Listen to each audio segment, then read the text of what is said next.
آپ نے یہ بہت اچھا فرمایا. میں آپ کے جواب سے کافی سنتشٹ ہوں. اور جاتے جاتے ایک آخری سوال کرنا چاہوں گا کہ اہنسا کو اسلام کس نظریے سے دیکھتا ہے؟ اہنسا کو اسلام کس نظریے سے دیکھتا ہے؟ میں سب کا آخری سوال ہے کہ اہمسا کو اسلام کس نظریے سے دیکھتا ہے؟ عام طور پہ ہمسا حرام ہے. اسلام آتا ہے لفظ سلام سے. اس کے معنی ہے سلامتی، امن، شانتی. اسلام کے معنی ہے کہ شانتی حاصل کرنا، اپنی خواہش، اللہ کا جو پیغام ہے اس کے مطابق اپنی زندگی بسر کرنا اور امن حاصل کرنا، اسے کہتے ہیں اسلام. ہمسا عام طور پہ حرام ہے. لیکن اگر مثال کے طور پہ ہم دیکھتے ہیں ہر دیش میں قانون ہے، قانون ہے کہ چوری مت کرو، کسی کا قتل مت کرو. لیکن قانون کے علاوہ پولیس بھی ہے کہ اگر کوئی قانون کو فالو نہیں کرتا ہے، کوئی چوری کرے گا تو پولیس اس وقت زبردستی کر سکتی ہے، پولیس فورس کا استعمال کر سکتی ہے، پولیس کبھی کبھی ہتھیار کا استعمال کرتی ہے امن اور شانتی برقرار رکھنے کے لیے دیش میں. اسی طریقے سے اسلام میں ہمسا عام طور پہ حرام ہے. لیکن ہر انسان شانتی نہیں چاہتا ہے. کچھ انسان جو اشانتی چاہتے ہیں اور جو اللہ کا فرمان پہ عمل نہیں کرتے اور شانتی کو بھش کرنا چاہتے، اس وقت اسلام اجازت دیتا ہے کہ آخری مرحلے پہ آپ ہمسا کا استعمال کر سکتے شانتی لانے کے لیے. ہمسا کا استعمال کر سکتے شانتی لانے کے لیے، خود کے فائدے کے لیے نہیں. اسی لیے عام طور پہ جتنے بھی آپ نے دیکھے ہوئے ہیں جو جنگ اللہ کے رسول لڑی، اکثر وہ تھا سیلف ڈیفنس میں. اگر کوئی چور میرے گھر میں گھستا ہے اور میری بیٹی سے بدتمیزی کرتا، میں کیا کہوں گا؟ میں ہمسا میں مانتا ہوں، میں ہاتھ نہیں لگاؤں گا. میں میری چوڑیاں نہیں پہنا ہوگی ہاتھ میں، مسلمان ہوں لیکن چوڑیاں نہیں ہاتھ میں پہنا ہوں.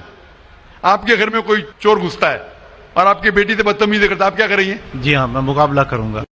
مقابلہ کریں گے، ہاتھ بھی اٹھائیں گے نا. اس طریقے سے ہمسا کا استعمال آخری مرحلے پہ اگر دوسرا کوئی چارہ نہیں ہے تو استعمال کیا جا سکتا ہے حق کے لیے، نہ حق کے لیے نہیں. دوسرے کو تکلیف پہنچانے کے لیے غلط ہے، دوسرے کا مال ہڑپ کرنے کے لیے حرام ہے. لیکن خود کے بچاؤ کے لیے یا امن حاصل کرنے کے لیے ہمسا کا استعمال کیا جا سکتا ہے. لیکن اصل میں اسلام آتا ہے لفظ سلام سے، جس کے معنی ہے سلامتی، امن، تاکہ دنیا میں سلامتی پہنچے. بہت خوب، بہت اچھا لگا آپ کو سن کے. پھر ایک بار میں تہہ دل سے آپ کا شکریہ ادا کرنا چاہوں گا. چاہتا ہوں کہ آپ خدا حافظ. ایک خدا میں مانتے؟ میں ایک دم ایک خدا کو نہیں، میں اپنے اندر میں بیٹھے برہم کو مانتا ہوں. میری اپنی الگ سوچ ہے. میں کسی مندر میں نہیں جاتا ہوں، یہ بات نہیں ہے، جاتا ہوں، لیکن میری اپنے اندر کی آواز ہے کہ انسانوں کی خدمت کرو، انسانوں کی عزت کرو اور بھٹکے ہوئے کو راہ دکھاؤ. میرا بھی یہی ہے. اور میں کسی انسان میں، ہندو ہو چاہے مسلمان، میں اس کھلے من سے آغاز کرتا ہوں. میں کسی سے بھی بھید بھاؤ نہ آج تک کیا ہے، نہ کبھی زندگی میں کروں گا. میرے لیے انسان جو پیدا کیا ہے وہ اوپر والے نے، وہ سبھی ایک ہیں اور ایک رہیں گے. آپ نے فرمایا کہ انسان کی خدمت کرنا چاہیے، انسان کی مدد کرنا چاہیے. لیکن میں یہ پوچھنا چاہتا ہوں کہ آپ ایک خدا میں مانتے ہیں؟ آپ نے کہا. میں یہ پوچھنا چاہتا ہوں، آپ نے تقریر سنی میری پیس ٹی وی پہ، آپ مانتے ہیں کہ محمد صلی اللہ علیہ وسلم آخری پیغمبر ہے؟ نہیں، میں اس بحث میں نہیں پڑھنا چاہتا، لیکن میں اتنا جانتا ہوں کہ ہمارا خدا ایک ہے اور ایک ہی طاقت ہے جو پورے سبھی سنسار کو، پورے یونیورس کو، پورے بات تو بہت کہنے کی ہے لیکن یہ سمے اور وقت کا تقاضا ہے. بالکل سمے کا تقاضا ہونے کی وجہ سے میں آخری چیز کہوں گا آپ سے بھائی صاحب کہ آپ نے پیس ٹی وی پہ اتنے تقریر سنے، آپ کہتے ہیں کہ بھگوان ہے، کہ میں اس میں مانتا ہوں. لیکن یہی بھگوان نے چاہے بائبل میں ہو، چاہے وید میں ہو، چاہے قرآن میں ہو، ساری دھارمک کتابوں میں کہا گیا ہے کہ آخری آنے والے پیغمبر محمد صلی اللہ علیہ وسلم میں، اور اس میں ماننا چاہیے. تو میری آپ سے یہ درخواست ہے کہ آپ اتنے اچھے انسان ہیں ماشاءاللہ. ایک آخری میری خواہش ہے کہ آپ انشاءاللہ اس پہ تحقیق کرو. اور یہ جب آپ ایک بھگوان میں مانتے ہیں، دوسرے انسانوں کو تکلیف نہیں دینا چاہتے، تو بھگوان یہ بھی کہتے کہ آخری پیغمبر کون ہے، اس پہ تحقیق کرو.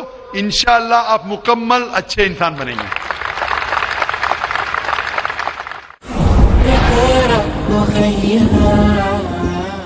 مائک نمبر 2 کی طرف، وہاں پر اگر کوئی غیر مسلم بھائی موجود ہیں تو سوال کر سکتے ہیں. ہاں، میں راجیش کدر بول رہا ہوں. میں انجینئرنگ اسٹوڈنٹ ہوں. میں آج اپنے آپ کو بہت پراؤڈ فیل کر رہا ہوں